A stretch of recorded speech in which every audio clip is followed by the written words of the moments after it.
それでは時間となりましたので、これから、JF-GJS イニシアティブ日本研究フェローカンファレンス2024の午後のセッションを開始させていただきます。改めまして、本日の進行係を引き続き務めます国際交流基金の高畑と申します。よろしくお願いいたします。で、午後のセッションは発表と討論、世界における日本研究の今、他者から学ぶと題しまして、東京大学東洋文化研究所の所長、中島隆弘様に座長をお願いさせていただき、3人の国際交流基金フェローに研究内容について発表をしていただきます。それぞれに対しまして、東京大学東洋文化研究所の3人のスターの先生方にコメントをいただくことになっております。どうぞよろしくお願いいたします。そしてそれぞれのフェローの発表の前に、私ども国際交流基金日本研究部でフェローの皆様のとやり取りを常日頃からしております。私ども職員の方からフェローのご紹介をさせていただきます。はい。それでは中島先生、どうぞよろしくお願いいたします。Alright. So thank you so much for joining our conference in the afternoon. We have 3 sessions. Each session has a 25 minute, including 10-minute talk followed by 5-minute comment, and the rest of time will be open to the floor. I am Takahiro Nakajima, the Stardust Director of Institute for Advanced Studies on Asia. Yeah, so I am moderating this afternoon session. So the first presenter is Maria Tana. She's now a JF-GJS Fellow at the University of Tokyo. And the commentator is Professor Jin Sato. He is also our colleague at the IASA. So let me introduce the commentator Jin Sato very briefly. According to our website, his research is focusing on resources and the human interdependence in Southeast Asia.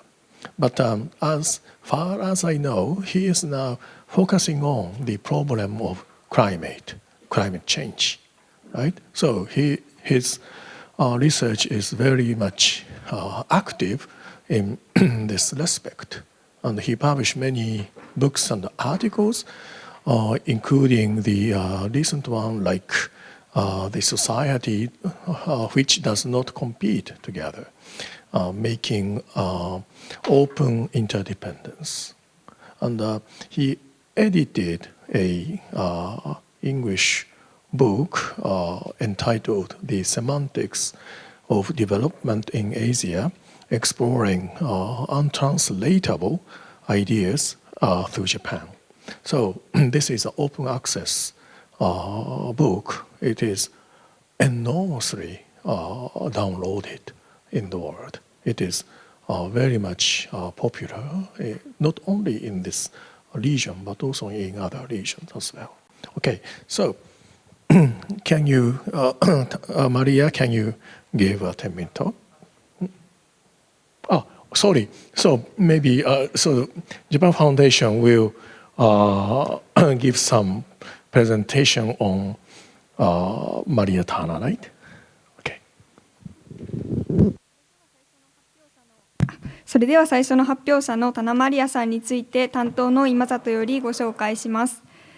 フィリピン出身のマリアさんは現在 JF-GJS フェローとして東京大学東洋文化研究所にて国際関係を研究しています。幼少期から日本のアニメや漫画、J-POP に囲まれて育ったマリアさん。戦争を経験したおばあさんの話をきっかけに日本とフィリピンの関係に関心を持ち、修士論文では戦後の和解と国交正常化をテーマに執筆しました。博士課程ではシンガポール国立大学にて午前セッションの基調講演者LIM先生の指導を受けながら、人間の安全保障、特に日本の ODA と平和構築を研究しました。フィリピンに帰国後はアテネオ・デ・マニア大学の日本学科に所属する予定です。今年9月に来日したばかりですが、日本での講演依頼が相次ぎ、引っ張りだこのマリアさんです。それではマリアさん、どうぞよろしくお願いします。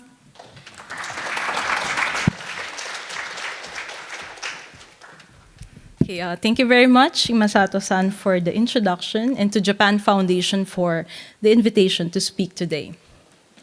So good afternoon, everyone. Today I will talk about Japan's foreign and security policies, human security, and an evolving strategic posture. So Japan's foreign policy has long been characterized by a strong emphasis on human security, primarily manifested through its official development assistance programs.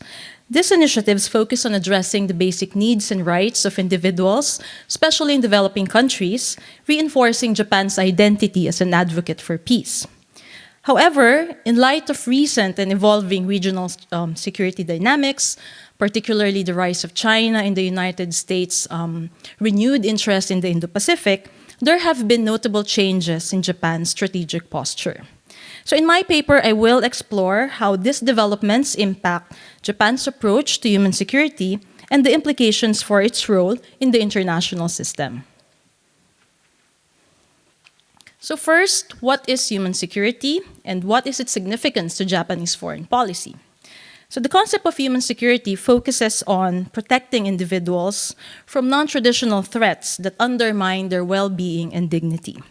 Unlike traditional security, which emphasizes state sovereignty and military threats, human security highlights the need to safeguard people from issues like conflict, poverty, disease, environmental degradation, among others. So essentially, this approach recognizes that threats to individuals can be as critical as threats to national security, and it aims to create conditions that would allow people to live free from fear, free from want, and free to live in dignity. So Japan has historically promoted human security through its ODA, generally channeled through the Japan International Cooperation Agency, or JICA. By prioritizing projects that tackle the root causes of insecurity, such as economic inequality and poor access to education and healthcare, Japan has significantly contributed to peace building and fostered sustainable development in Southeast Asia. Now, additionally, human security is both a normative commitment and a strategic tool for Japan. It reflects the country's post-war values of economic development, peace, democracy, cooperation in international relations, while at the same time enhancing its soft power and strengthening diplomatic relationships. So this dual approach aids in conflict prevention and enables Japan to exert its influence and exercise some degree of leadership in the international community, as well as to counterbalance the assertiveness of other regional powers. Okay. So the main question I explore is whether human security still holds a place in Japan's evolving foreign and security policies. And in corollary to this, how have Japan's recent defense initiatives affected its human security commitment? And how can Japan reconcile its traditional foreign policy stance with its more assertive defense policies? And I argue that while Japan's evolving foreign and security policies reflect a growing emphasis on strategic interests in response to regional security challenges, there remains a critical space for human security within its foreign policy framework. And balancing its human security commitments with geopolitical goals also reveals complexities in Japan's identity as both a security partner and a peace builder in Southeast Asia. Okay. So I will be using role theory to address the research problem. So role theory in international relations examines how states act according to the roles they perceive, as well as the roles that they are assigned to within the international system, and how these roles influence the way they behave and interact with other states in the international system. So these roles are socially constructed through historical experiences, strategic priorities, international and domestic pressures, as well as interactions between agents and structures. So as a result, states adapt, and perform roles that align with their self-perceived identities and external pressures, thereby shaping their foreign policy decisions. Okay. So role theory is useful for analyzing how Japan defines its roles as a peace promoter, as a development actor, and a security partner in a changing geopolitical landscape. So it can explain Japan's transition from a focus from peace building and human security to a more proactive role as a security actor.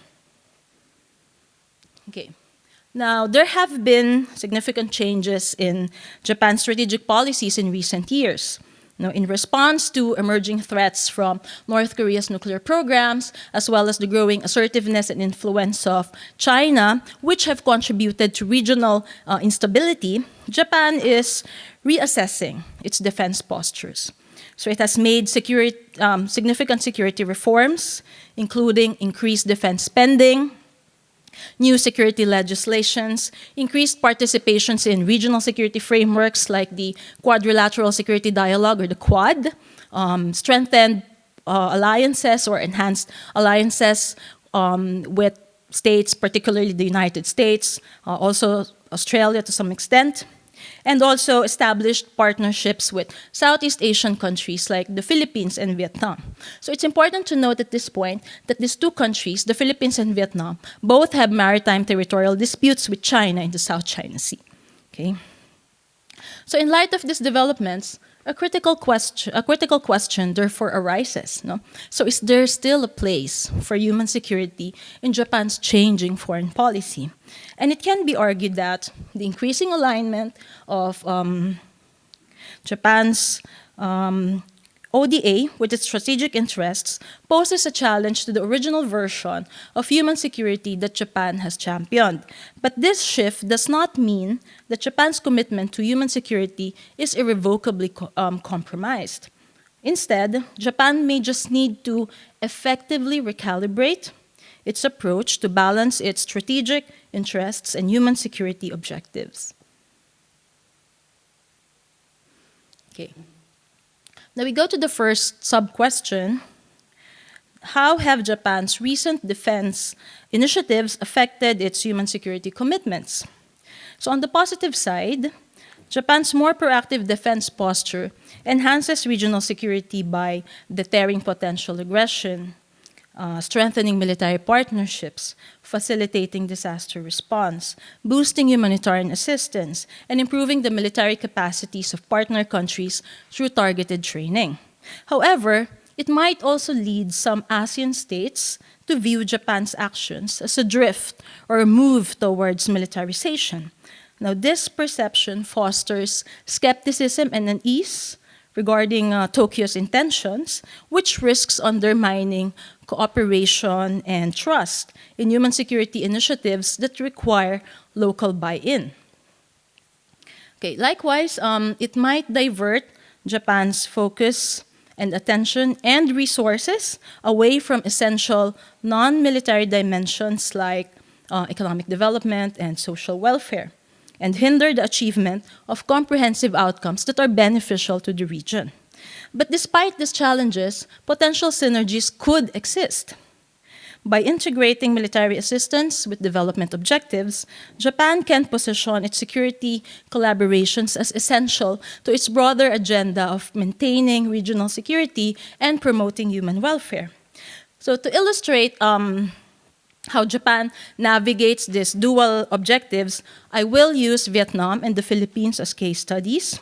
So in both countries, Japan provides development assistance while simultaneously strengthening security cooperation, military cooperation, with these two countries, effectively aligning its strategic interests with its commitment to human security. Now, the second sub-question is, how can Japan reconcile its traditional foreign policy stance in Southeast Asia with its more assertive defense policies? So here are some policy recommendations. So the first is to integrate human security and defense policies.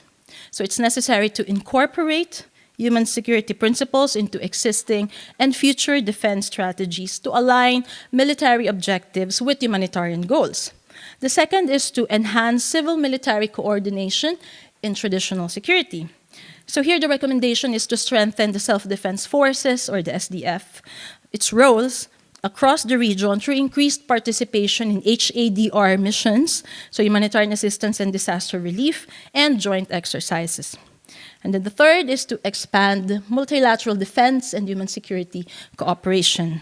So it's important to promote human security themes in ASEAN-led initiatives like the ASEAN Regional Forum, the ARF, and lead efforts to address non-traditional threats through joint exercises with a humanitarian focus. And then the fourth is to engage in public diplomacy, to explain Japan's defense posture, and emphasize its commitment to conflict prevention and peace building in the region. And the fifth is to, lastly, Japan must partner with Southeast Asian countries to ensure that defense cooperation directly supports SDGs, okay, Sustainable Development Goals. Okay, now to conclude, so here are some of the key takeaways from my preliminary research. So the first is, okay, so Japan's foreign and security policies reflect its commitment to human security, but it also shows its complex identity as both a security partner and a peace builder in Southeast Asia. Though it must continue to integrate human security into its foreign policy to address regional security while prioritizing its strategic interests. Balancing this commitment with geopolitical pressures is essential for maintaining strong regional relationships and boosting its global standing. And by doing so, Japan can establish itself, its identity, as a proactive participant in promoting regional stability and individual well-being in the region. Okay, so that ends my presentation. Thank you all for your attention, and I look forward to questions, comments, and suggestions later. Thank you.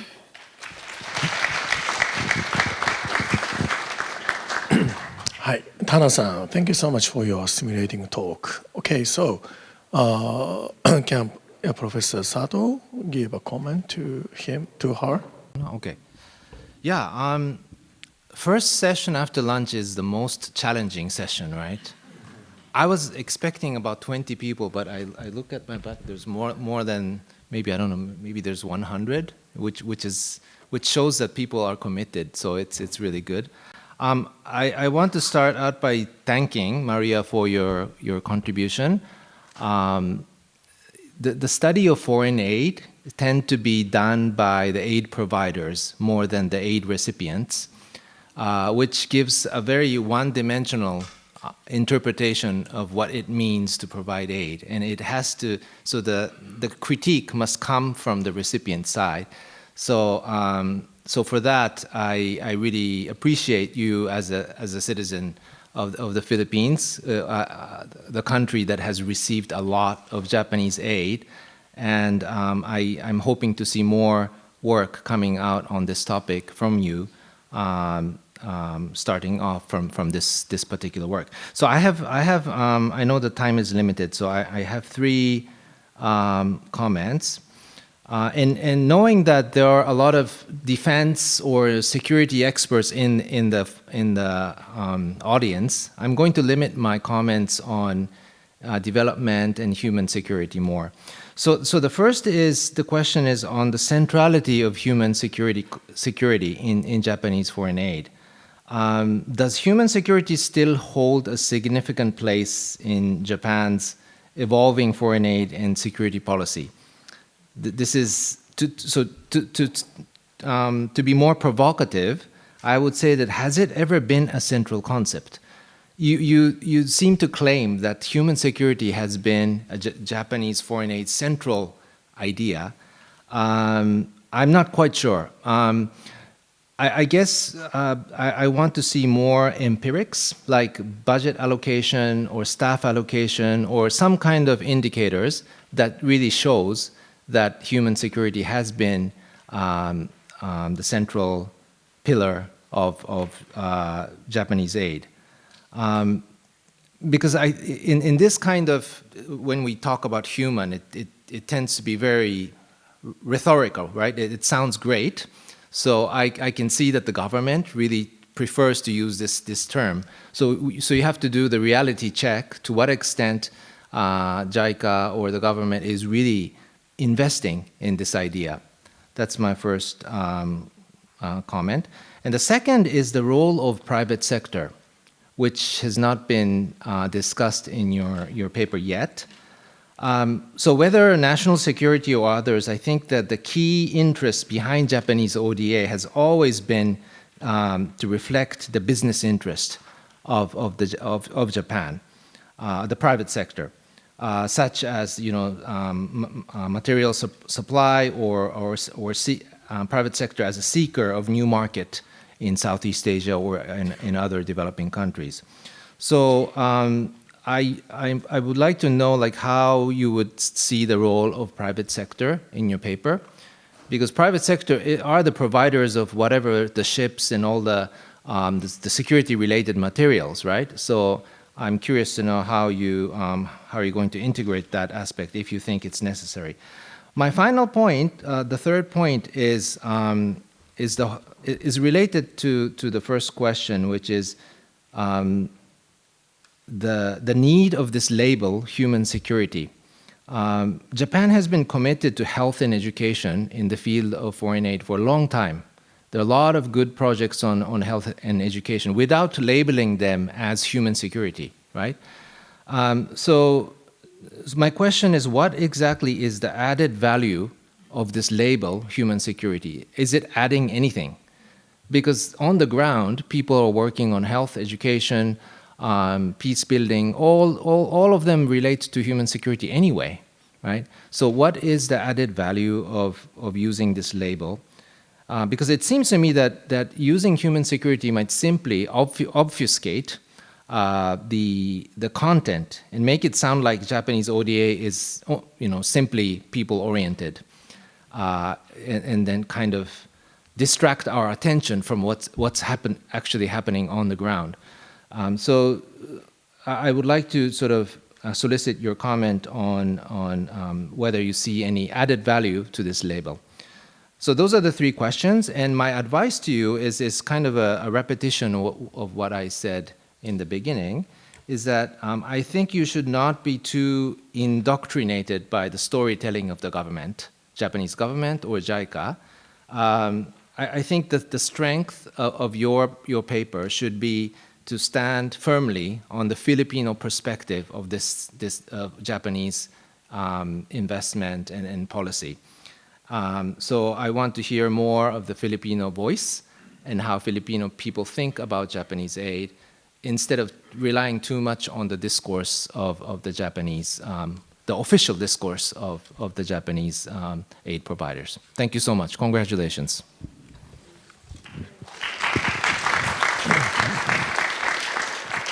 So Maria, do you want to reply to these comments very briefly? Thank you very much, Tato Sensei. So these are really good suggestions and comments. So as I proceed to write my papers, I will definitely keep this in mind. So for the first one, is human security always been central to Japanese foreign policy? So I was relying on the statement by Prime Minister Obuchi before that he declared that human security is a pillar of Japanese foreign policy, and in the subsequent peace-building efforts of Japan, they have been using human security. So I was thinking that human security is really adds more value to the strategic aspect of Japanese foreign policy. So essentially what they're doing, what Japan is doing, is it's using a liberal concept to justify its realist ends. Okay, and then the role of the private sector. So it's good that you have brought this up. So indeed, Japanese ODA has been tied to private businesses. But I was also looking at the case of Mindanao, where there is no private sector interest in the peace-building process in Mindanao. So I think it was all, I wouldn't say to the extent out of the goodness and kindness of Japan's heart, but definitely it did serve some interest on the side of the Japanese, but they did contribute to peace-building in Mindanao without it's not very obvious the benefits for the private sector in that aspect. And then, it's good that you mentioned the Filipino perspective and also the Vietnamese perspective. So it would really add value to my research if I look at the local stakeholders' perspective. So the Southeast Asian side, so the recipient side of Japanese aid. Okay. Yeah, so I think that's all for now. So I really have a lot to think about. So thank you very much for all these comments and suggestions. And we will talk again after a few weeks. Thank you, Sensei. Good. So, due to the time limitation, I'd like to correct a few comments or questions from the floor. Can give a very quick comment? I think that the topic, bringing together human security and traditional security perspectives, is extremely important in this day and age when they're both extremely relevant to the world. So I just had a few points that I wanted to make. The first one, there's this, it made me recall this absolutely fascinating thesis by someone called Zappa, who talks about the difference in the objectives of each Japanese ministry and agency on the implementation side.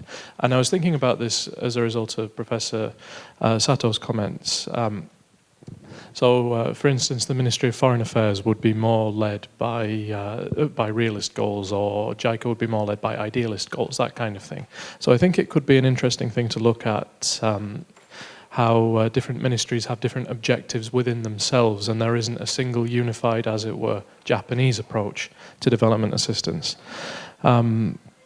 The other thing I thought would be quite interesting would be, I really liked your comment about how it's a liberal concept to justify realist ends, but I would also say there are many people within JICA who are who come at this from a very idealistic perspective, who think this is the way that aid should be practiced and that it's a way that we can genuinely improve the world. And I say this as a member of the Japan International Cooperation Agency who felt slightly attacked by Professor Sato's comments against us, if I may. But in any case, yeah, really interesting presentation. Thank you. From you, loud voice.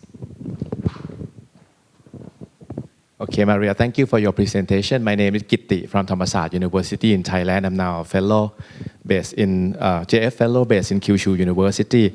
I would like to qualify your statement a bit on Southeast Asia can be distrust to Japan perceived militarizations. How can we explain the high score of Japan has been trusted by ASEAN country in the ISIS, Yusuf Ishaq Institute in NUS? I think here we cannot say very simply that if Japan militarized, Southeast Asia would be nervous that Japan would be imperialist again. Japan would conquer Southeast Asia again. I don't think it's the case. I don't think it's the case. I think what Southeast Asia might be concerned is only that would cause more tensions between China and Japan, but not against Japan become militarized again.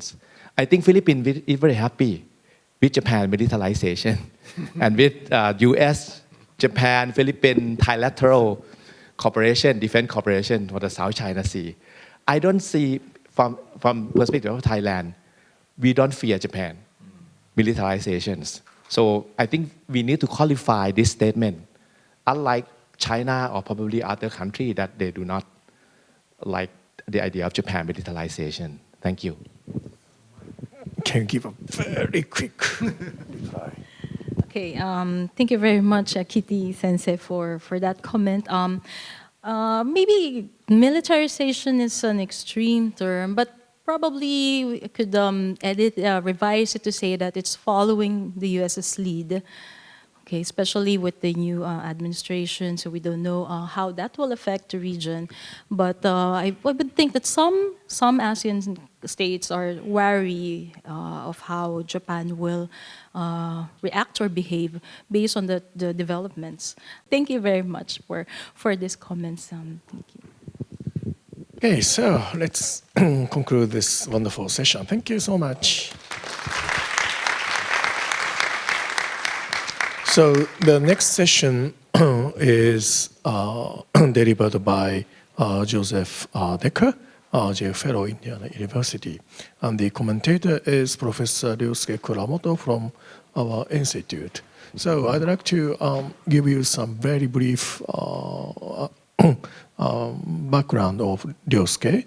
He is doing anthropology of Buddhism, especially focusing on Myanmar. And he is doing a Buddhist practice as well. And he published many books and articles. Recently, he edits the one book entitled Anthropology of Religious Organization. Okay, so as for Joseph, Japan Foundation will give a very beautiful presentation. ありがとうございます。次の発表者、ジョセフ・デッカーさんを、担当の大竹からご紹介いたします。埼玉県立大学にて博士論文執筆フェローとして8月から1年間日本に滞在し、本日は日本とスペインの巡礼地における宗教的実践の分析に関する一考察というテーマで発表していただきます。ジョーさんは自らの足で多くの巡礼をしながら研究をされています。巡礼をテーマに選んだのも約10年前にパートナーと世界中で300キロ以上を巡礼したことでした。今回の研究対象の一つであるスペインの巡礼地カミーノ・デ・サンティアゴを歩いた際には20キロ以上減量してしまい、アメリカに帰ったらジョーが半分になったと言われたほど過酷な道のりだったようです。今回は熊野古道を家族と一緒に巡るフィールドワークも予定されており、道中の交流を通して新しい視点で見る研究は観光や宗教の視点からも発見が期待されます。その研究の道を一緒に歩いてみると何か新しい発見があるかもしれません。それではどうぞよろしくお願いします。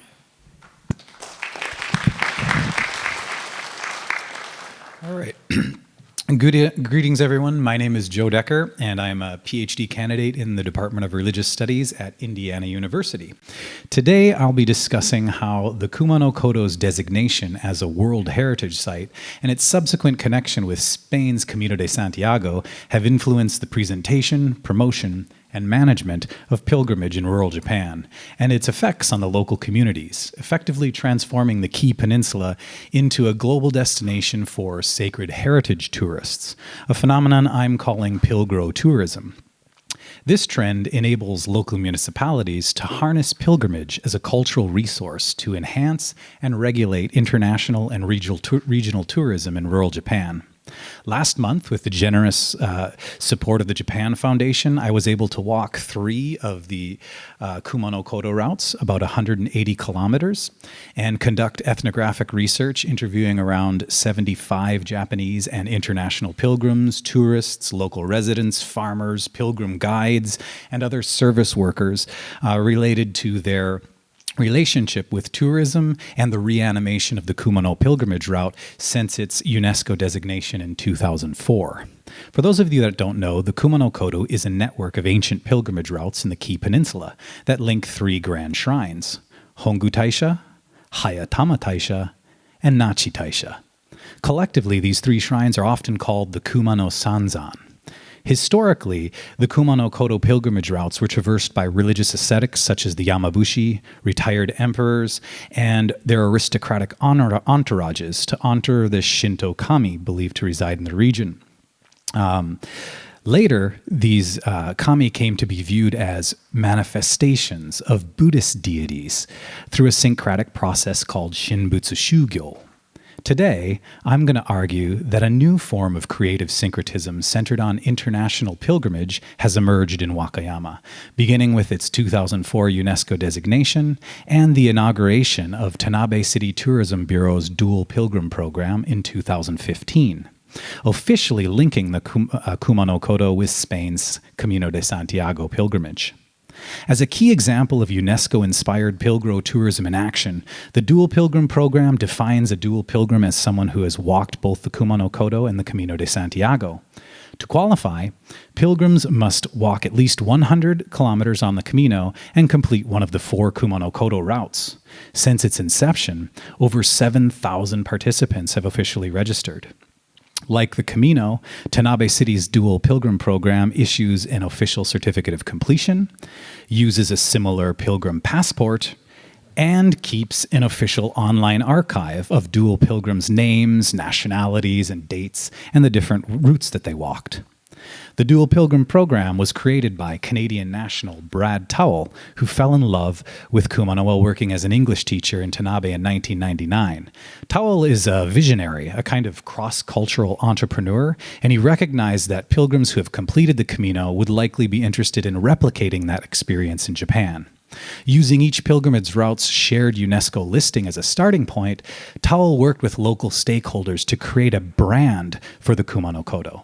One such stakeholder is Ietaka Kuki, the head priest of Hongu Taisha. Ietaka further legitimized this program by allowing the use of the yatagarasu, the mythical three-legged crow and official symbol of Hongu Taisha, as part of the logo for the dual pilgrim program, and contributed his own calligraphy to the certificate design. Ietaka also performs Shinto purification rites for these certificates, and on the anniversary of the 1000th dual pilgrim, he created a special drum ceremony for dual pilgrims at Hongu Taisha, further strengthening the program's local cultural significance. A unique feature of the pilgrim is the inclusion of a stamp rally, a popular Japanese activity where participants collect stamps at key points along the Kumano Kodo Trail.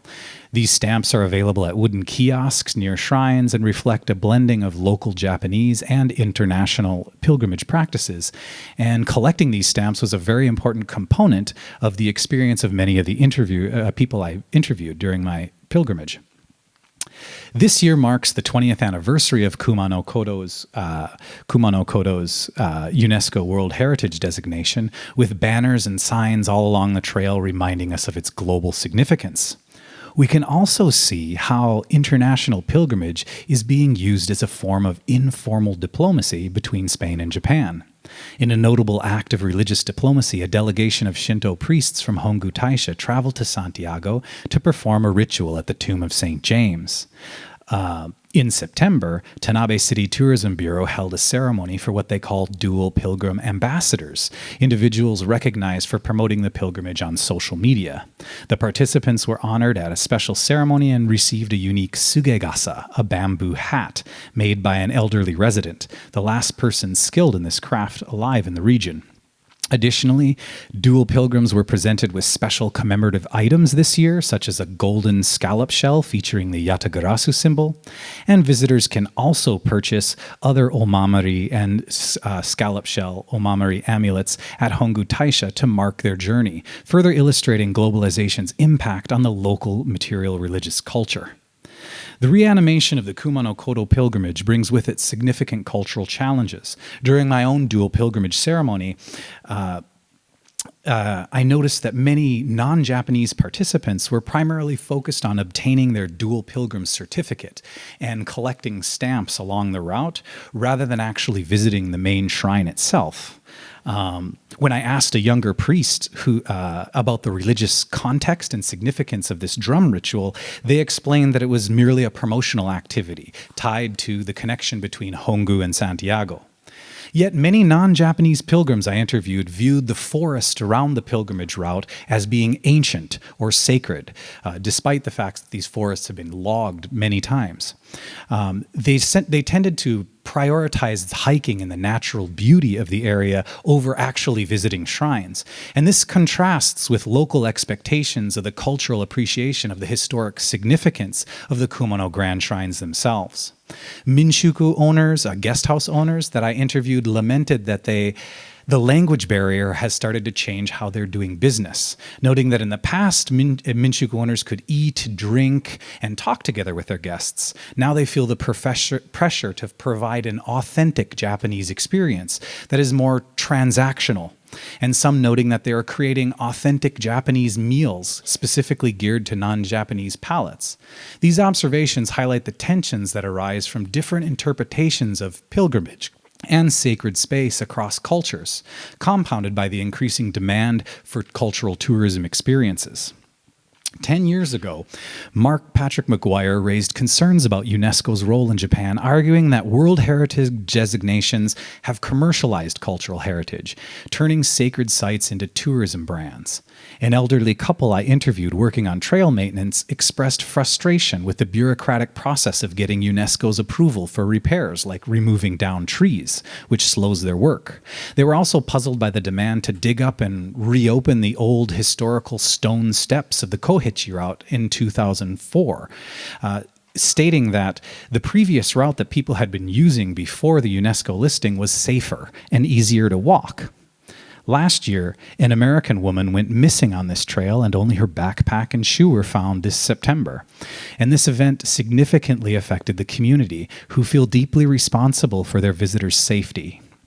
Last year, Tanabe City Tourism Bureau processed over 50,000 reservations, potentially bringing over 100,000 visitors to the area, far outstripping the capacity of rural villages which face depopulation, limited local resources like accommodation, grocery stores, and restaurants, and all of this is insufficient to meet the demand of inbound tourists. A significant challenge for sustainable tourism in the Hongu area mirrors that of Kyoto, where the trekkers are filling local buses and making them virtually inaccessible to local residents during peak seasons. So on the one hand, Pilgro tourism has revitalized rural communities, providing residents with supplemental income, allowing them to take pride in their shared local knowledge with the visitors.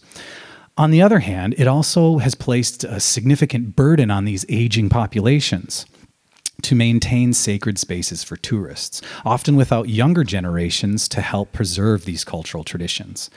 One elderly resident I interviewed referred to UNESCO as creating an arigatai meiwaku, a welcome burden that brings with it both pride and unwanted responsibility.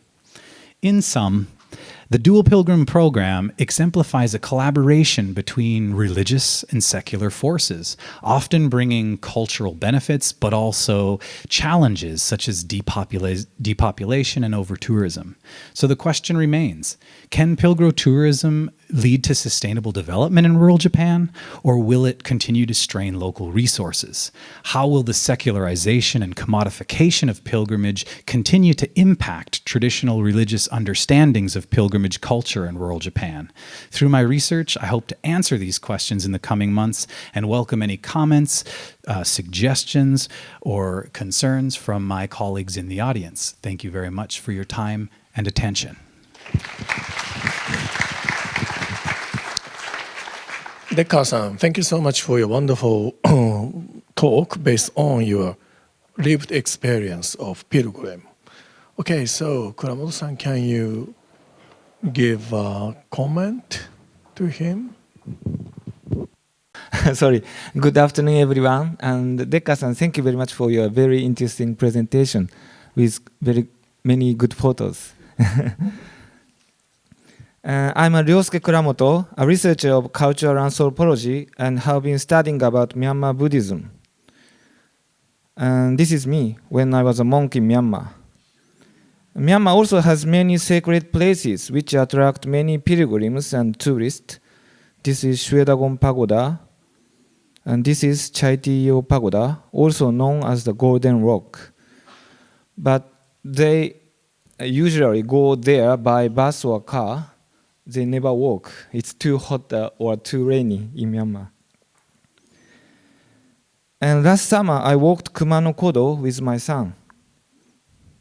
It's Kumano Hongu Taisha, I think. I'm not an expert in the theme of pilgro tourism, but I found this topic very interesting and important. From your presentation, I understand that the pilgro tourism is developed through the involvement of various actors, including religious organizations, government, local residents, pilgrims, tourists, and tourism companies. Of course, the agency of materiality, such as the natural environment and roads, as well as invisible entities such as gods and Buddhas, is also important. Furthermore, the influence of modern legal discourses that distinguish between religion and secular cannot be overlooked.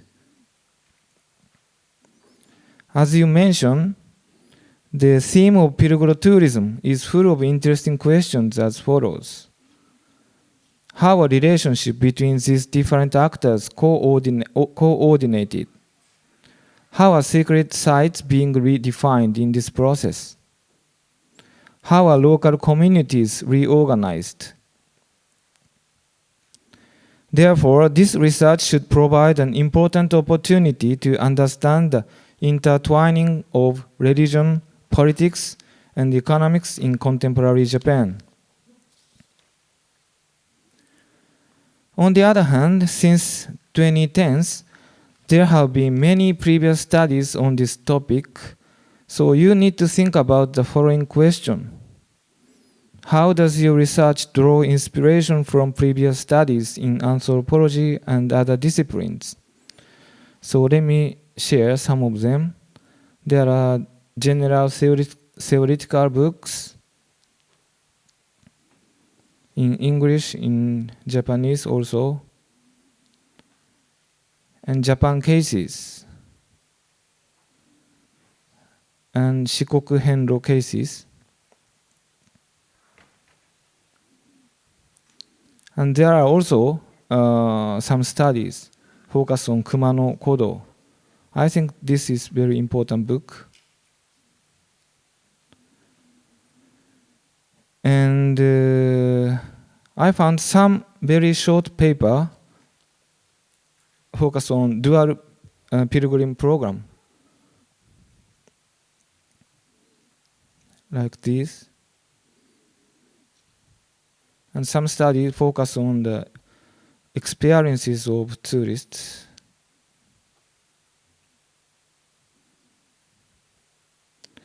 So, in order to write a thesis, you have to think about how to add originality to these previous studies. In anthropology, it is fieldwork that brings about this originality. Then, what evidence will you need to collect to answer your research question? If I were to do this research, I would start by interviewing the important groups and people, like Tanabe Kumano Tourism Bureau, as you mentioned, or Higashiki Chiiki Shinkosha, or there are many organizations working to preserve the Kumano Kodo. Then next, if there are some disputes or incidents, I will gather information about them. The issue of over-tourism you mentioned is one possibility.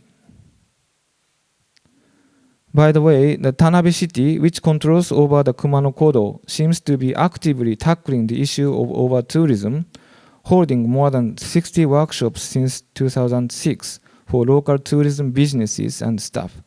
It might be a good idea to interview the relevant department of Tanabe City. And finally, I'd like to share some tips on fieldwork. You can't know in advance what you want to research. What you want to research is different to what you can research.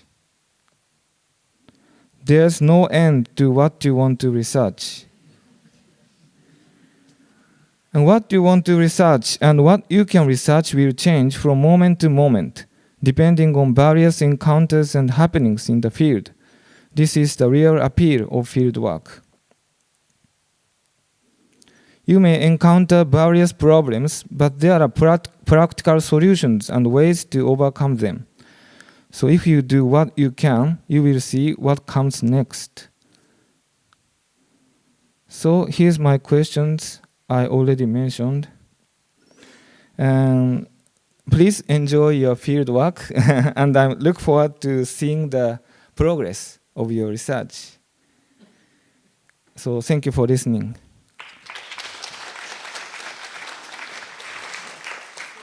Joe, do you want to reply to Kuramoto-san's comments briefly?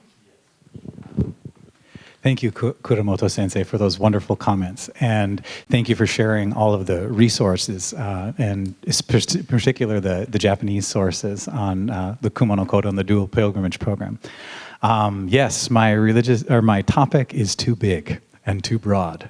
And I'm learning that through tackling field work. And this is my first time in the field. And you raised some very important questions and points about how I can move forward.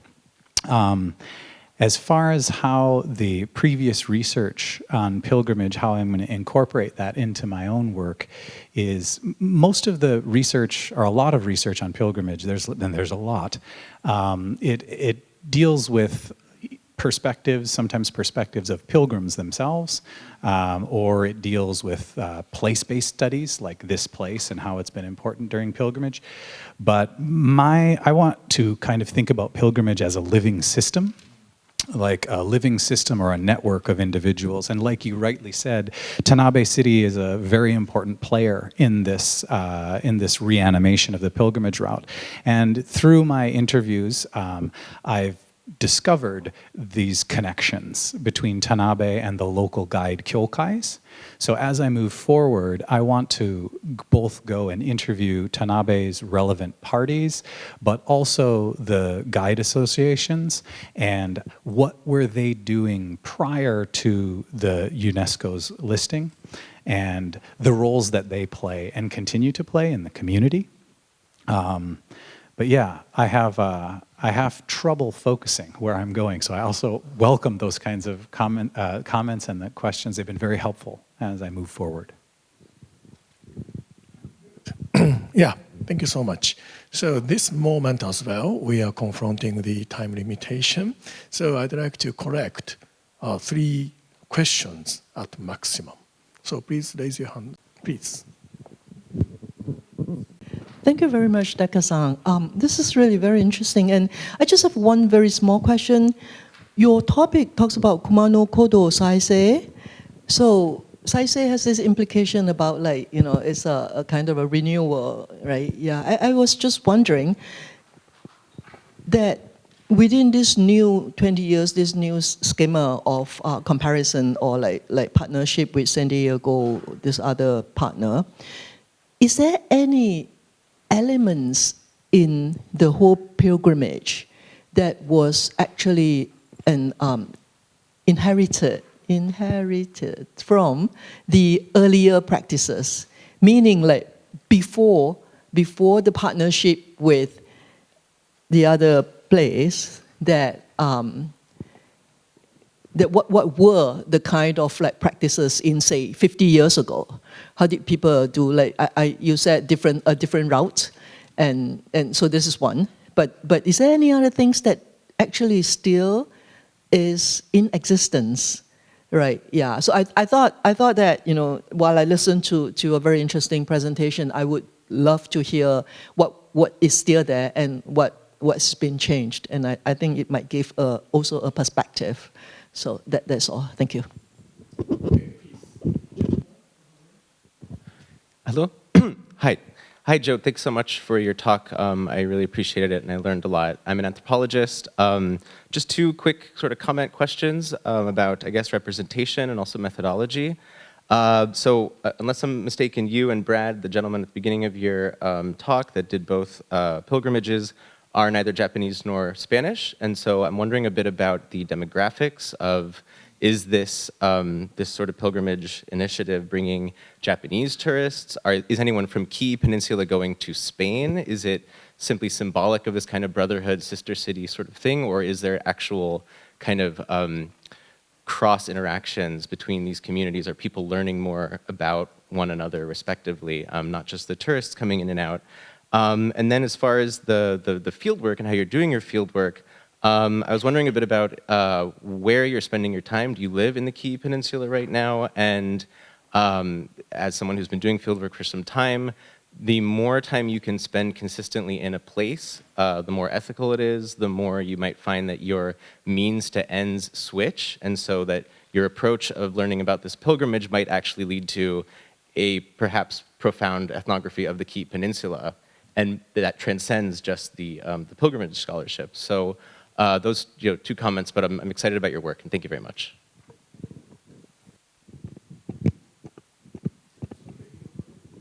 Oh, thank you very much. That was a really interesting presentation. Rebecca Colbert, University of Southern California and currently at Waseda as a Japan Foundation Fellow.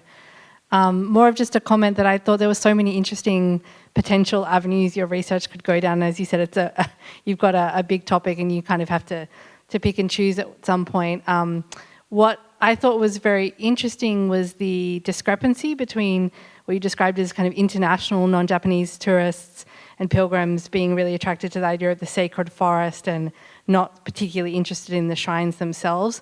And so I was just wondering if you had explored or would be exploring the connection to that and the kind of rise of like forest bathing as this supposedly ancient and sacred Japanese practice that's really boomed in recent years, at least in Western understanding, and moving, sort of jumping on from that, and also what you mentioned about the drum ceremony, I think it was, is just the idea of the theoretical framework of invention of tradition and how much work that has already been done on that in relation to Japan, and maybe kind of tying that in, if that's one of the avenues of research you intend to explore.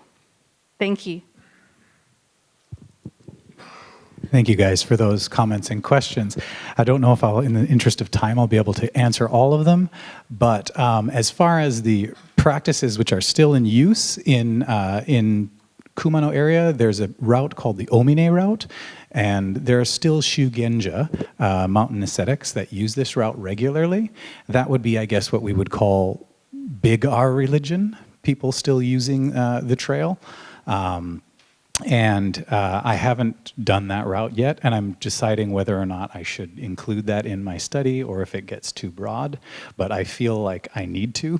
I feel like I need to go along, but there's also a lot of work on that as well. There's also a lot of current studies on that, so maybe I can incorporate those studies into it as well. And then as far as the demographics of the pilgrimage go, yes, most of the people that walk the pilgrimage are actually non-Japanese. I probably encountered about 6 Japanese people a day, and they all commented on how surprised they were that there was mostly non-Japanese people walking the pilgrimage. So yeah, I think in terms of like Brad Towell and people like myself, they kind of function as bridge figures between cultures, and I want to study them. It's not just Brad, there are other tourist municipalities that have non-Japanese staff working for them, and these people kind of facilitate cultural exchange, so they're important figures in my own study, and I want to learn how, more about their lives and their life's decisions that led them to there, because I think it's a unique case study, those people. In Japan, so I look forward to getting to know them better during the next few months. And you're right, it might turn in, I'm learning things that are going to turn into a larger ethnography, and I don't want it to spiral out of control, but we'll see how it happens. And then forest bathing. I did meet people forest bathing on the trail. I met a Japanese guide there were benches on the Nakahechi, and people were laying down on these benches, and the guide was playing a flute and telling them to listen to the sounds of the forest. And they do this different seasons, to listen to different sounds during each season. And I asked them if this was religious, and they said no. But they were using religious terminology like meditating or opening your mind. So it becomes a problem of what is religion, and different definitions of what religion is in different cultures, which will also be a big component of my research. But I'm talking too much, so I'll stop. Okay, thank you so much. So we are concluding this second session. Thank you so much. Now we are jumping into the third session that will be conducted by Nishita Afuja and commentator Michihiro Ogawa, Professor Michihiro Ogawa. So let me introduce Professor Ogawa. His major is socio-economic history of South Asia. And among his many, different types of publications, I'd like to present to you his monograph entitled India After the Empire. Okay, so can you give a presentation of Afuja-san? はい、それでは最後に発表されるアフジャ・ニシュタさんについて、担当の市川よりご紹介いたします。西田さんは、現在青山学院大学にてインドから初めて来日した女性ホリプロバ武田について研究をされています。今日は同じ青山学院大学の小松先生のゼミからたくさんの応援団もいらしているようです。ホリプロバ武田については日本でもまたインドで日本研究をしている学生たちにもほとんど知られていません。インド人女性が大正及び昭和初期の日本社会や日本人女性をどのように見て、どのように感じたのか、そしてその研究からどのようなことが今後明らかになってくるのか、広く関心を持たれるテーマではないかと思います。西田さんはこれまで来日する機会を何度もコロナ禍に阻まれてきました。しかし諦めることなく日本研究に取り組まれ、このテーマにたどり着かれました。今年度 JF フェローとして初めて日本に長期滞在されることになり、さまざまなことに関心を持たれながら充実した日本での生活を送っていらっしゃいます。それでは西田さん、発表お願いいたします。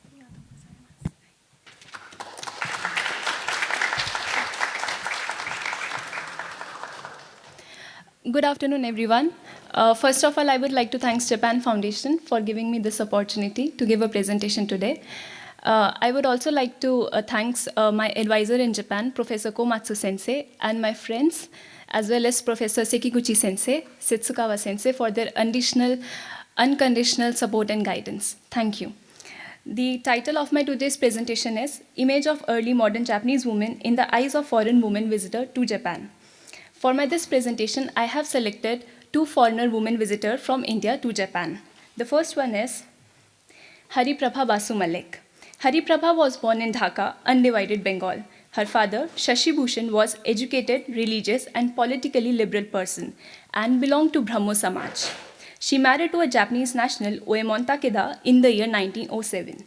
She was the first woman from the Indian subcontinent to visit Japan in 1912 for 3 to 4 months. And then her next visit took place in 1924, and her last visit took place in 1941, from 1941 to 1948. So when she was in Japan, whatever she was experiencing in Japan, she wrote everything in her diary.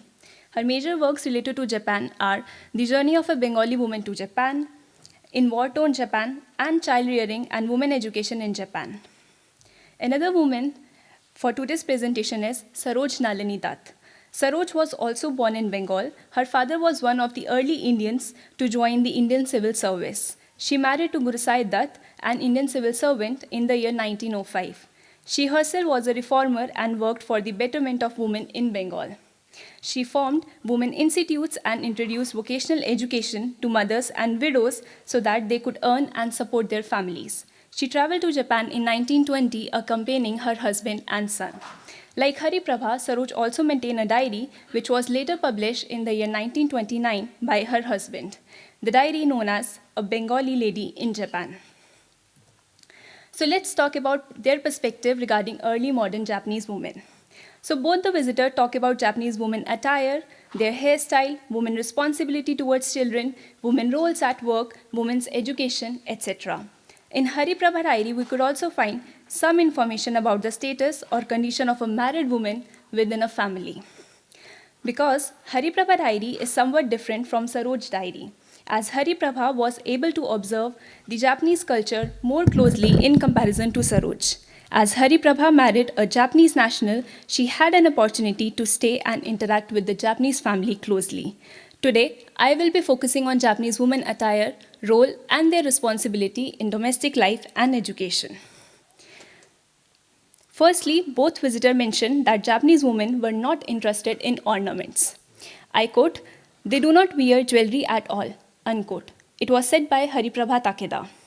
Probably, both visitors compared Japanese women with Indian women. Because in India, jewelry is not just considered as an ornamental item, but also as a symbol of identity, tradition, and status. Symbol of identity in the sense that if you see Hindu married women, they wear a special ornament known as Mangala Sutra, which reflect their married status. As those women who belong to rich families, they used to wear more jewelry, which signify their status or class in the society. Hariprabha and Saroj mention that women do not wear jewelry at all, but they use hairpins and flowers to style their hair. However, there is no mention in their diary about the significance of hairpins in women's life. Both visitors were either not aware or unable to notice that the hair accessories such as kanzashi reflected the societal status of a woman, just as jewelry reflected the status of women in Indian society. In India, the bride brings items like table, chair, furniture, and jewelry with her when she marries. Also in Japan, the bride brings furniture as well as traditional ornaments like kanzashi and kushi, similar to the jewelry brought by Indian brides. Such similarities in both cultures go unnoticed by both visitors. Hariprabha, in child rearing and women education in Japan, mentioned that, I quote, "They have changed their style of dressing and behavior. Since Japan is presently a defeated country, the women here are busy imitating West. Even the polite behavior of girl is changing," unquote. According to Professor Fisher, Hariprabha was less favorable towards Japanese women imitating the styles, custom, and values of American. Hariprabha, when she was in Japan, if we look at her picture, then she wore Bengali traditional sari. From this, we can understand that she was one of those women who not only love and respect their own culture, but also maintain its values and norms. Having said that, she probably with such mindset did not like Japanese women imitating Western culture. And somehow she wanted Japanese women to maintain their own tradition and culture. The reason for liking Japanese women imitating Western culture could be the colonization of India, because Hariprabha was born and brought up in colonized India, where Britishers were imposing their supremacy over Indian culture. She may have seen culture imitation as a form of submission of foreign powers and believed that, like India, Japan needed to protect its tradition and maintain its autonomy. Hariprabha in her diary mentioned that Japanese mothers do not consider cooking and eating to be their only work, as women do in our country. According to her, Indian women spend their whole day cooking meals and doing other household chores. On the other hand, she said a Japanese mother, beside cooking 3 times a day, spend time with her children, educate them, and teach them moral values. She also noticed that Japanese women stay involved in various activities which contribute to their personal growth as well as betterment of their family and the nation.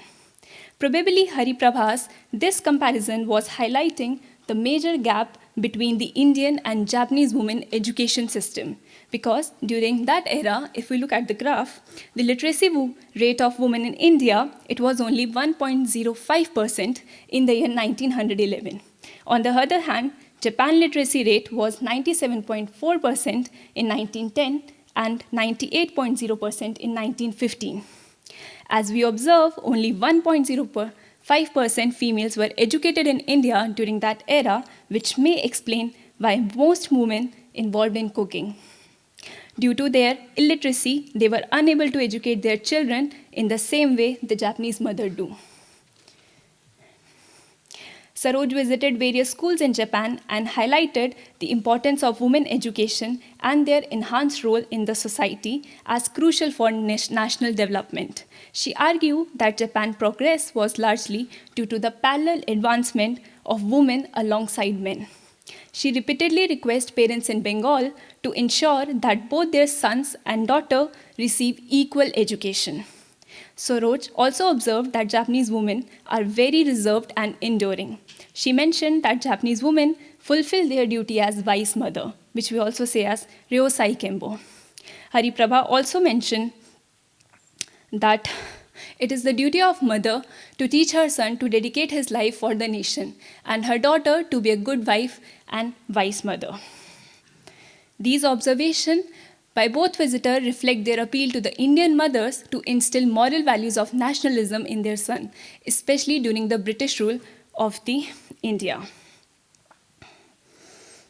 Saroj also visited a girl high school and met the principal of school. She was amazed to see that principal of such big school did not speak English. She said that in our country, India, this would be unbelievable, but here it was true. In her diary, she observed that Japanese strengthened their education and language to resist foreigner powers, making their language a tool of national unity. She argued that India should similarly enhance their own language and educate to foster pride and solidarity in the fight against the British. Saroj used her diary to convey to the Bengali people the importance of education for both girls and boys. She believed that if girls and mothers were educated, it would not only uplift the next generation, but also country as whole.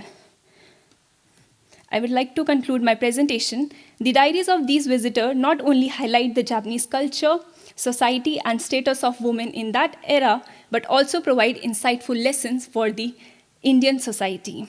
They emphasize the importance of educating girls, instilling nationalism in sons, and strengthening language and culture to resist foreigner powers. Additionally, these accounts reflect how women's role in Japan were evolving, inspiring a similar transformation in Indian society. These are the bibliography. Thank you.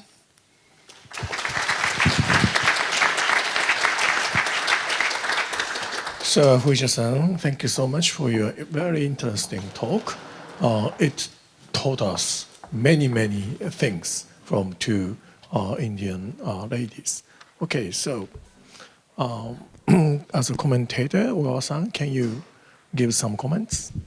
Yeah, so first of all, thank you very much for your very interesting papers. And I think first of all, I'm a historian. I'm also a historian, so I'm very interested, and I'm very how can I say? I'm really enjoyed your so primary sources first of all. Yeah, and so this is very unique, I think, tool, in history. And you critically analyze the diaries, and not only these writers, but also you tried to compare Japan and India historically. So this process is very interesting. And so today I'm focused on your most important. The strongest point in your paper, I mean, the diaries. I mean, it's your primary sources.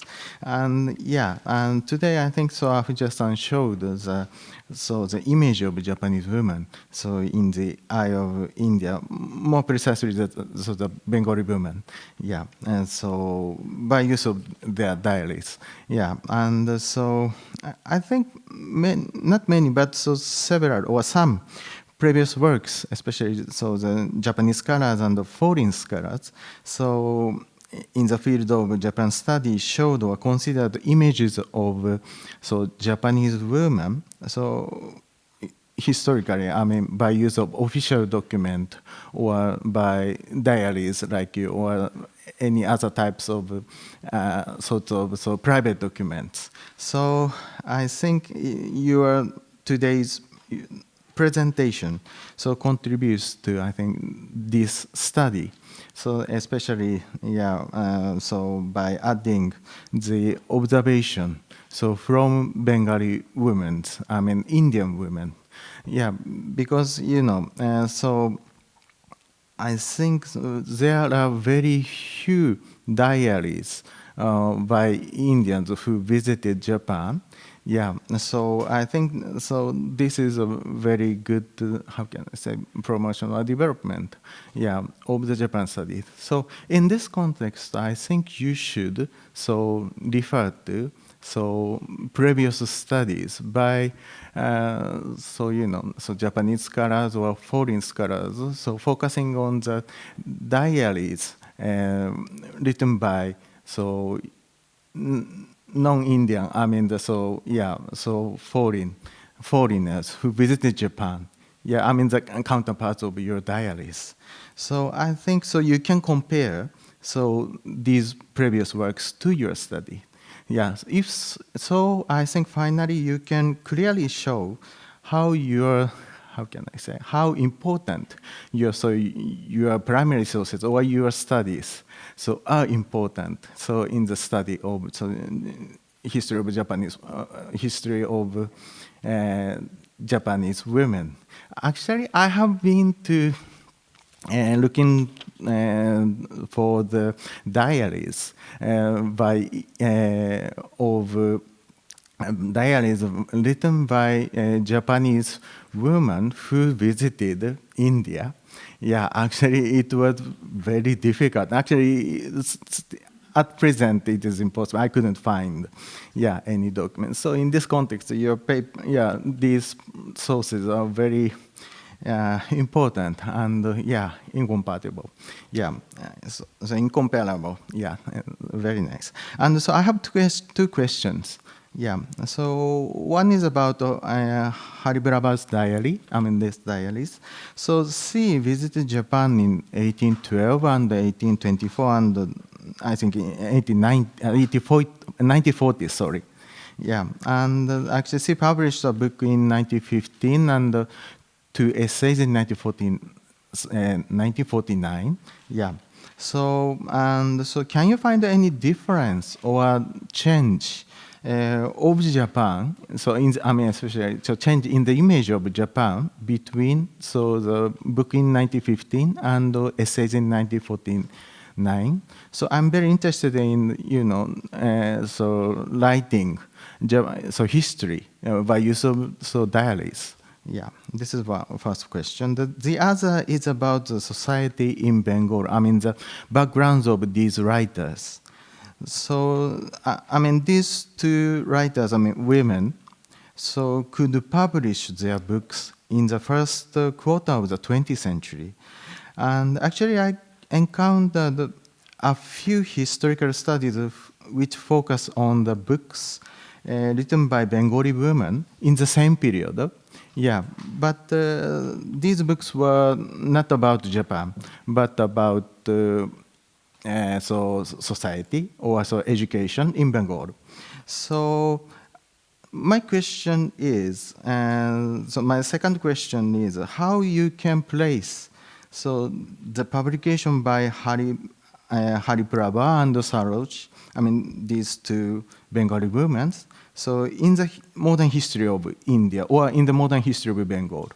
So I just want to know whether these publications are exceptions or in the trend of the social change or movement in the early 20th century Bengal or India. So this is the second question. Thank you very much. I really enjoyed your presentation. Thank you. That's all.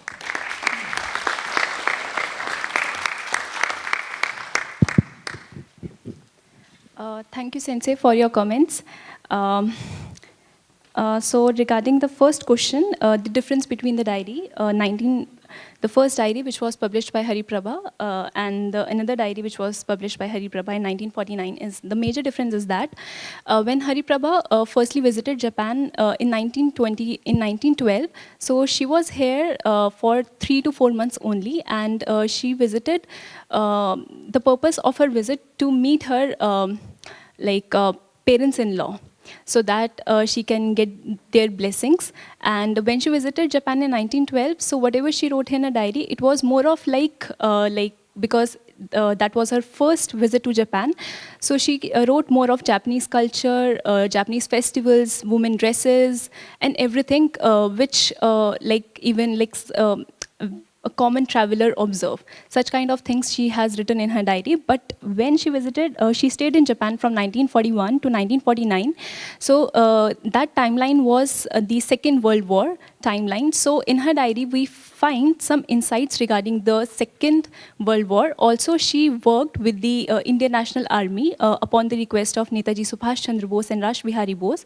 So in her diary, we, in her second diary, which she wrote during the Second World War, we can find more insights about the war era, like the economic destructions, sufferings, and everything, whatever she was experiencing during that time.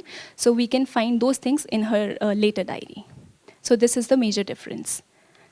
And regarding the second question, the background of these two ladies, both ladies belong to the Brahmo Samaj. So Brahmo Samaj was kind of the Hindu reformist movement during that era, which was founded by the Raja Ram Mohan Roy in the year 1828. So this kind of reformist movement was there because the main objective of this movement was to fight against all the evil things which were taking place in India during that time. For example, Sati Pratha. Like Sati Pratha, the definition of Sati Pratha is that like if somebody husband die, then the woman has to burn alive herself in the fire during on that spot. So such kind of practices were there in the Indian society during that time, and so this Brahmo Samaj, the main objective of Brahmo Samaj was to stop all these evil things which were taking place, and also regarding the thing which you asked, like publication. Publication? Okay. Yes. The publication, their publication, the diaries which they wrote, they were for the when Hari Prabha was writing her diary in 1912, so this is very interesting thing that when she was maintaining her diary, she had no intention to publish those diaries. So in this sense, we can also say that her diaries were not biased, because she had no intention to publish them. But after when she came back to India, so it was her Brahmo Samaj community and her sister who encouraged her to publish these diaries. So this was the thing. I hope I answered. Good. Right. So similarly, I'd like to collect 3 questions from the floor. Sonoda-san, the other. Okay. So you. So first, Sonoda-san. Okay. It seemed to me that thank you for your presentation. It seemed to me that the perspective that the ladies, focus seem to be has to do with the values or the thing important. But when it comes to the implications of observations, I'm not sure this is your choice or their preference. But it seemed to me that all in all, what you described, their description of Japanese women, are something different from Indian women. But I wonder, it seems to me that it's rather easy to find differences. But I wonder, and also, you can easily see some differences. But I wonder whether they mention something about similarities, based on their perspectives. If there are no reference to such similarities between Japanese ladies and women and Indian women, and the question is why? Is it a bias as a foreign observer, or are there any reasons behind? That's the question I have.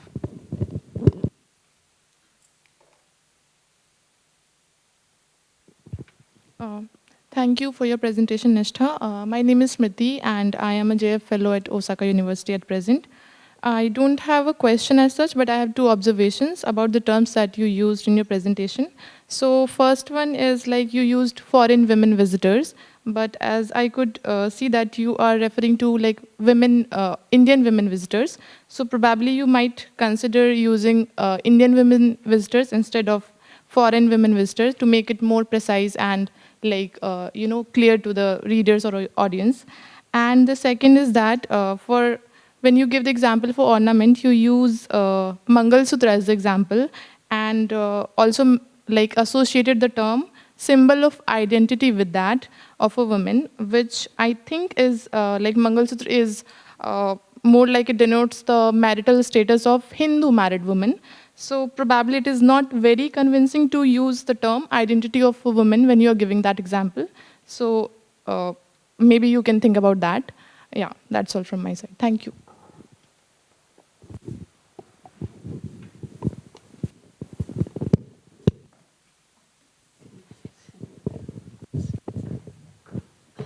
Thank you very much for a very interesting presentation. I have one genuine question, not a suggestion, but I was just wondering about the you mentioned that the 2 female writers were social activist. But I was also wondering about like what kind of like social economical background did they come from, and how does that kind of like social economical background, social status in terms of their exposures and in terms of their assessment to like social resources, how would these aspects impact their observation and their comments on Japanese women of the contemporary? And Zuideni, I also was just wondering what kind of impact their publications have. Like this is really asking too much, way too much to ask you this last question, but I'm just curious, like, you know, who were reading these publications, and what if we have access to the readership, like what kind of readership and what was the possible reactions? I know my second part, this last part is just like way too much. So just for your reference only. Thank you. Thank you, Sensei, for the questions. So starting with the first question, the similarity between Indian and Japanese women. So as far as I have read their diaries, I don't find any similarities written by them.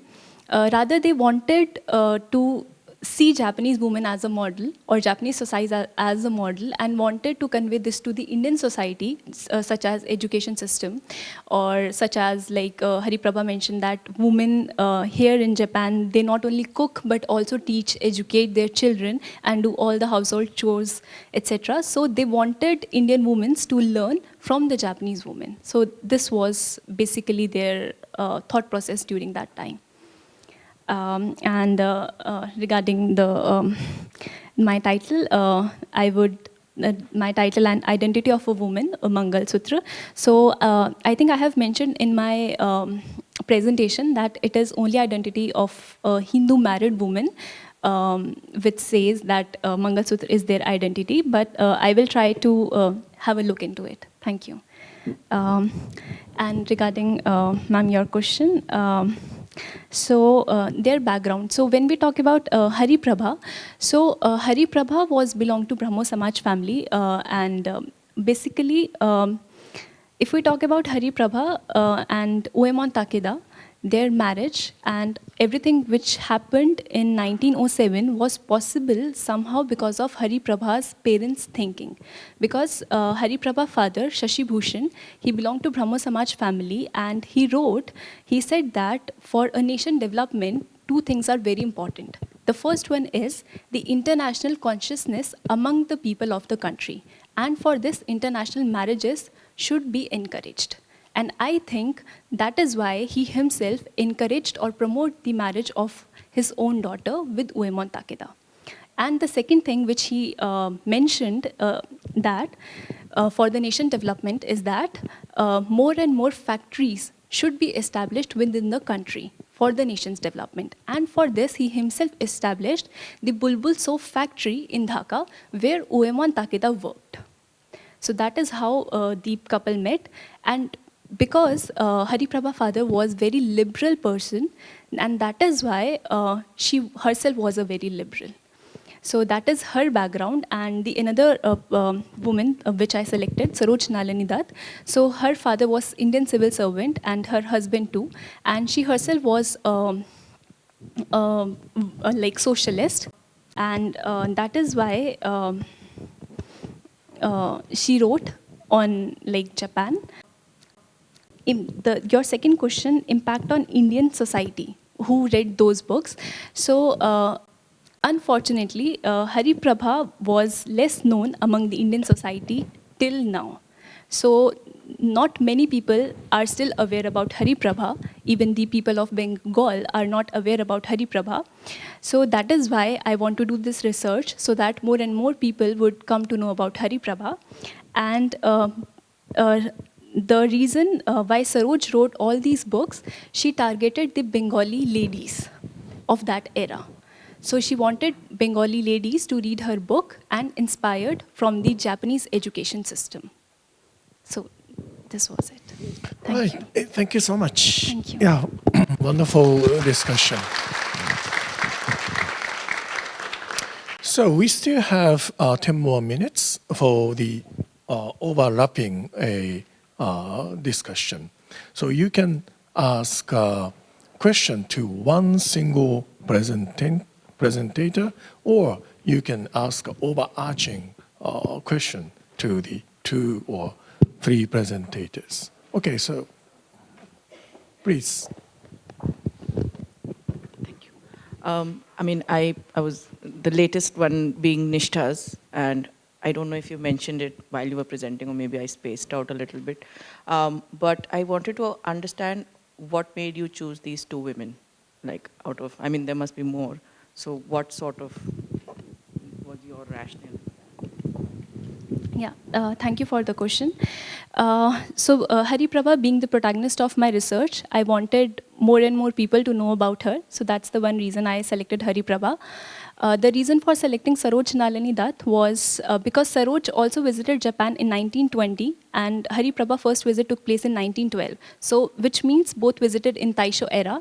So comparing their ideology of the same era provide me the reason to select them. Also there is one concept, Japanese concept, that is Soto and Uchi. So Hari Prabha, because she married to a Japanese national, so as I mentioned in my presentation as well, she was able to observe the Japanese society more closely. So the concept of, to apply the concept of Soto and Uchi, whereas Saroj just traveled Japan as a foreigner, as a tourist. So that was the reason which made me select these 2 foreign visitors.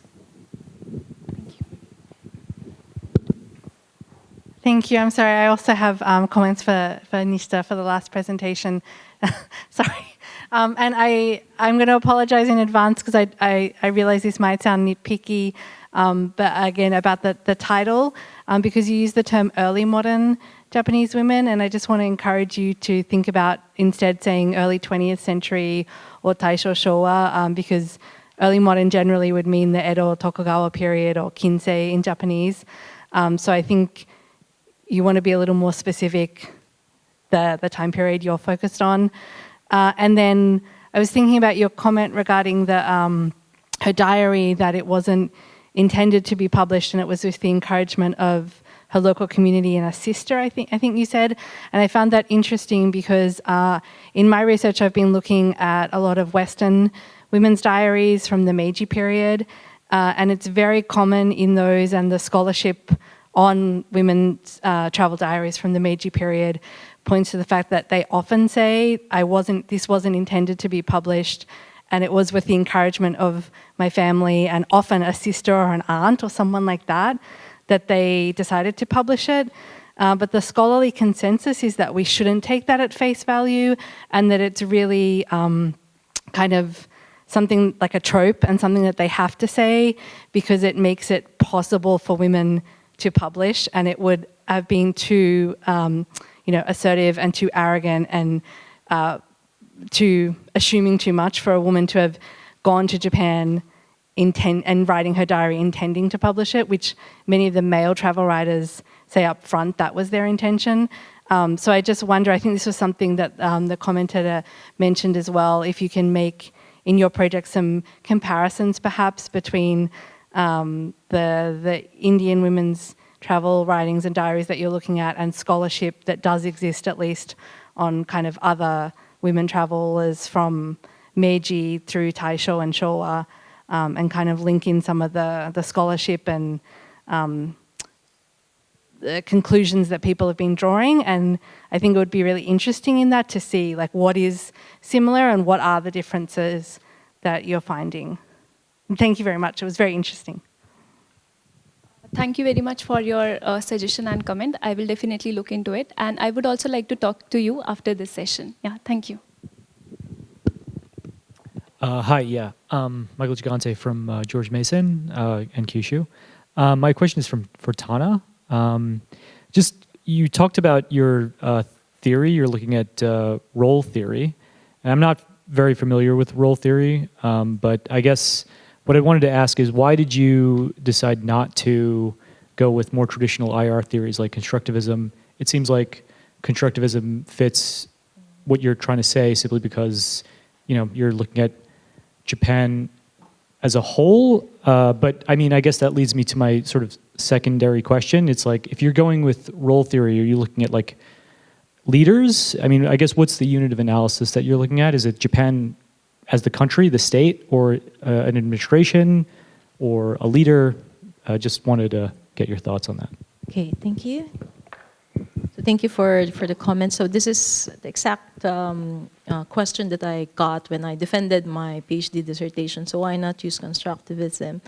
I wanted to take a fresh or a different look at this problem from a different angle, not from a conventional theoretical framework. And role theory, I think, offers a more nuanced approach to understanding the changes in Japan's foreign policy, because it looks at the interaction between agents and structures. So by agents, I mean actors that could make decisions.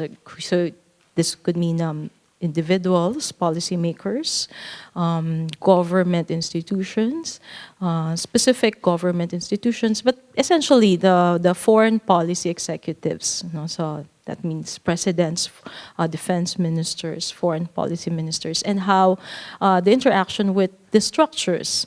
So here you have norms, laws, international institutions, and things like that. And role theory also looks not just at the conceptions or how these individuals, how these actors conceive the state's identity and their roles in the system, but also it looks at the domestic level, the role contestations.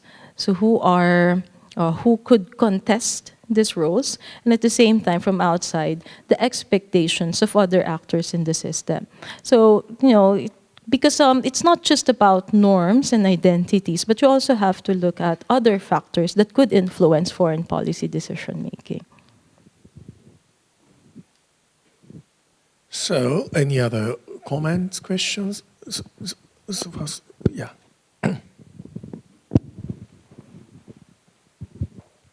Yeah, so I had a comment for Decker-san. So I was also kind of interested in, so I think the presence of the foreign tourist is really huge in this research, and I think it's definitely important to investigate that. But I think also there's a long history in Japan studies of considering the role that domestic Japanese tourism has played in shaping Japanese identity, and I'm thinking of Marilyn Ivey's Discourses of the Vanishing, which is very much about domestic Japanese tourism.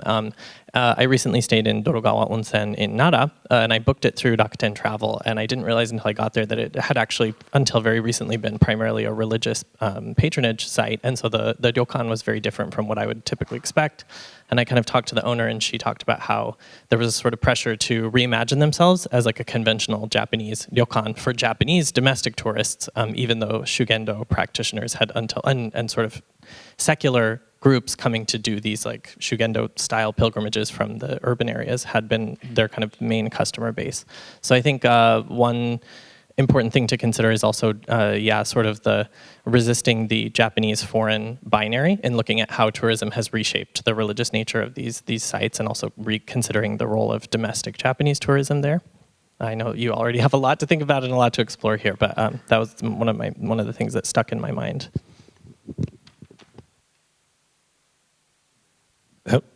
Yeah, thank you for that comment. That's very important because, yeah, I do want to resist binaries. It's also secular and religious as a binary I want to stay away from, because one of my primary questions I was asking lots of people was, what's the difference between a pilgrim and a tourist, and what's the difference between a sanpaisha and a visitor a worshiper at a temple or a tourist? And I think it's more complicated than that. Temples and shrines are places where the secular and the non-secular converge. And one example I think of this was Oyunohara, is a place in near Hongu Taisha, where the original site of Hongu Taisha. And when it was made into a World Heritage Site, I was speaking with some of the gentlemen that were cutting the grass around and maintaining the site.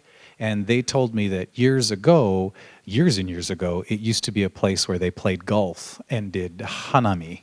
and barbecued or had like baseball games. But after the UNESCO listing or accreditation, it turned they couldn't do that anymore. So I think a question too is like, whose culture are we talking about? And then how is the local people using the same spaces? I'm sorry, I'm kind of drifting away from your original question, but that's what you got me thinking about, and I think that's very important. Thank you.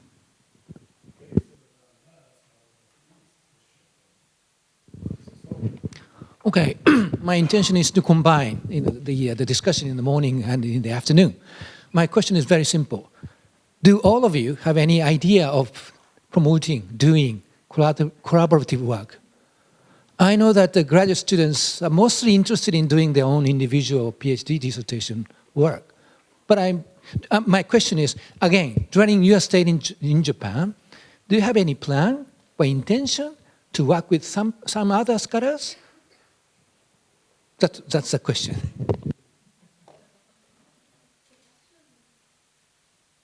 Okay, thank you, Sensei, for the question. Actually, Kwon, Yoni-san, and I are already planning of writing a paper together.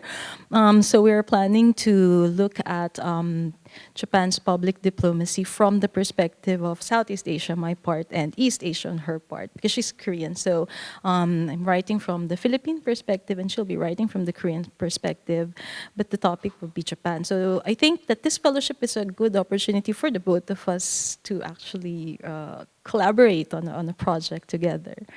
Aside from that, there are also plans. I think Allison-san and I are also talked about this before, because we're both in political science, so we're thinking of actually coming up with something after, or perhaps after this month, after this very busy month. Okay, thank you. Yeah, as far as collaboration goes, I think there's many ways you can collaborate with pilgrimage studies. When I go back to Indiana, I would like to take students, introduce the idea of taking students to Japan on pilgrimage. We already have a program that takes students on the Camino, so I'd like to introduce the element of coming back to Japan. But as far as working with Japanese scholars, I would very much like to work with my own advisor, Professor Asakawa. We are going to Shikoku next week to attend a conference there, and I think if we work together to collaborate and publish something in the future, that would be a very beneficial relationship for both of us. And also, if we ever did field work together in the future, we could learn more being, with a Japanese perspective and then a non-Japanese perspective. People will approach us differently and tell us different things. And I think that kind of collaborative project might be really interesting, or might lead to a really interesting paper, just how you do research in Japan. So I look forward to continuing to work with Professor Asakawa in the future. Yeah. I would definitely like to do the collaboration with other scholars. Recently, I am translating the Hari Prabha's diary from English to Japanese, but it was originally written in Bengali. So one of the scholars who is sitting there, Anna-san, so she's a Japanese and she knows Bengali as well. So she's helping me with my advisor in Japan, Professor Komatsu Sensei. So we are trying to translate Hari Prabha's diary into the Japanese language. So in this way, I'm collaborating. Also, I would also like to collaborate and talk to you since you're working on Meiji diaries. So yes, I'm looking forward to talk to you. Yeah, thank you. Okay, so thank you so much. And I know you still have many comments and questions to the speakers, but it's time to conclude this really rich conference. So please give big applause to the speakers and the commentators once again.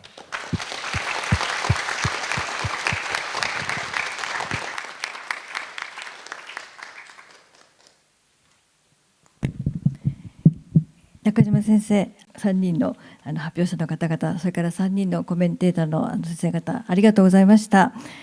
ここで、午後のセッションを終わらせていただきますが、まずこの全体を振り返りまして、国際交流基金の理事の佐藤の方から一言ご挨拶させていただきます。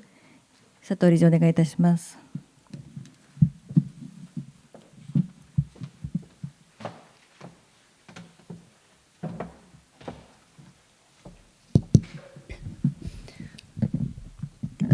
皆様、朝から大変お疲れ様でした。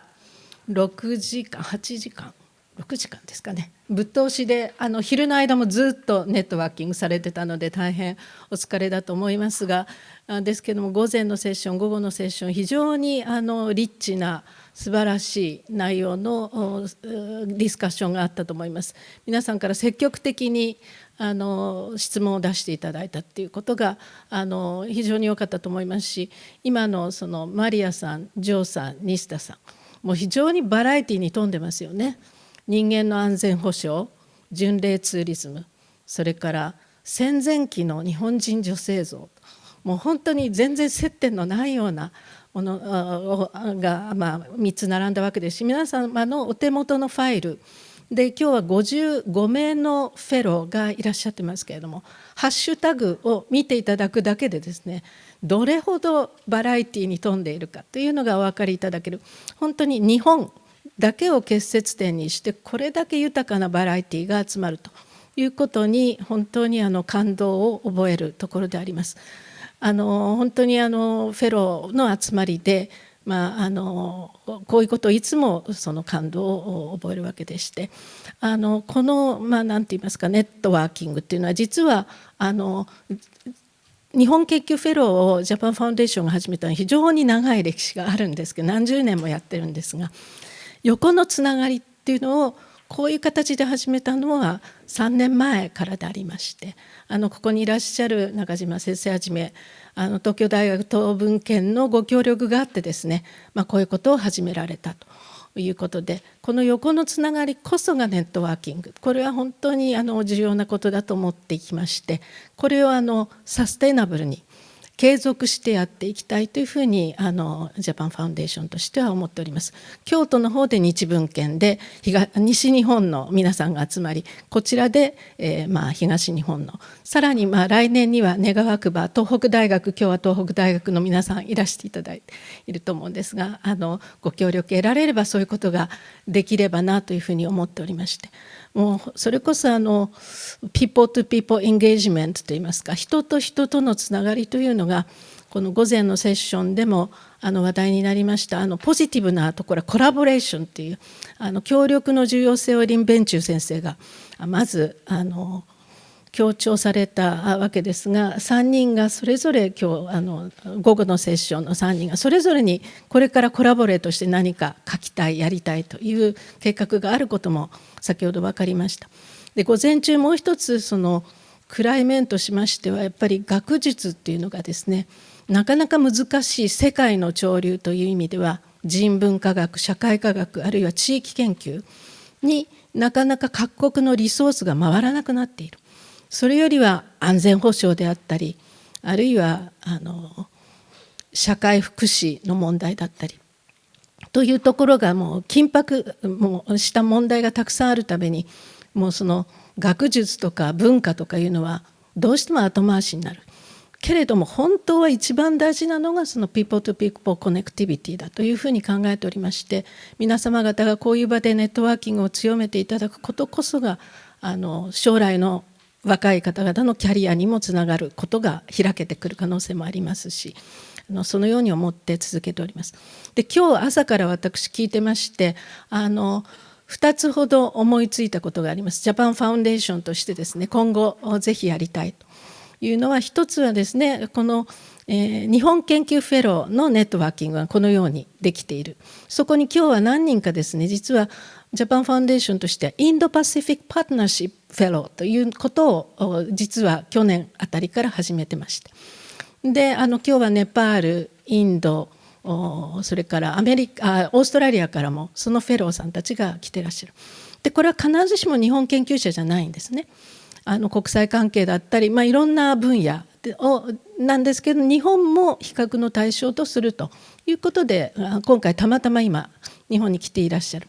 そうしたその広いところで、一つの例として日本を扱っているようなフェローさんたちとも一緒に混ぜてですね、日本研究者だけではなくプラス非常にもっと大きなスコープでやってらっしゃる方々と一緒にこれもネットワーキングするともっと幅が広がるのではないかなというのが一つ思いついたことです。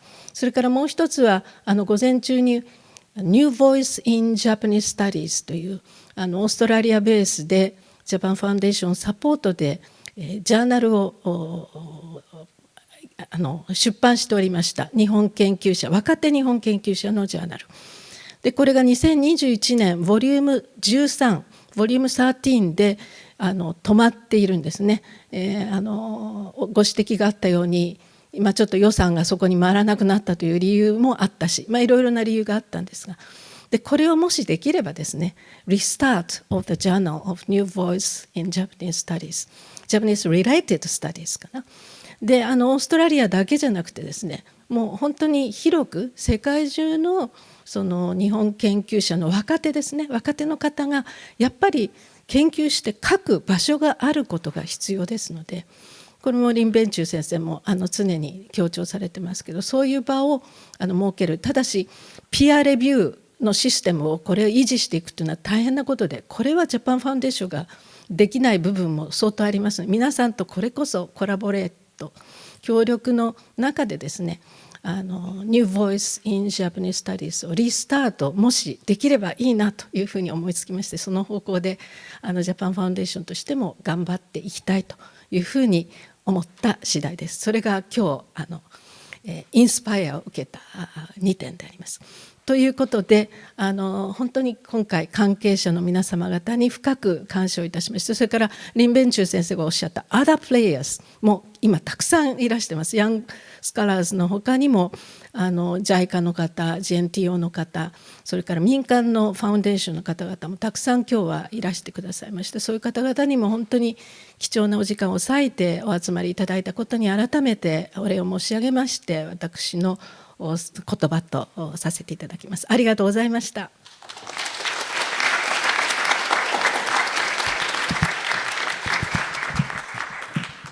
佐藤理事、ありがとうございました。発表と討論のセッション、世界における日本研究の今、他者から学ぶをこれで思って終了とさせていただきます。改めまして中島先生、佐藤先生、倉本先生、小川先生、そして発表をしてくださった国際交流基金フェローの田名マリアさん、デッカーさん、アフジャさんに今一度拍手をお願いいたします。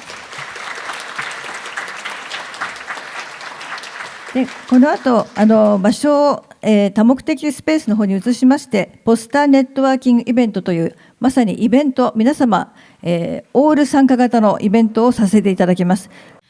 それではこの後のポスターネットワーキングイベントのご案内を始めます。この企画はフェローや研究者の皆さんに分野や世代を超えてすり合っていただき、新たな交流につなげてほしいという思いから始まりました。フェローの皆さんはもちろん、本日お越しくださった皆様にもぜひ積極的にご参加いただけますと幸いです。Welcome to our poster networking event. This event is designed to foster connections and new friendships among our fellows and researchers, regardless of their field or background. We encourage all of you, including our fellows and our guests, to actively participate.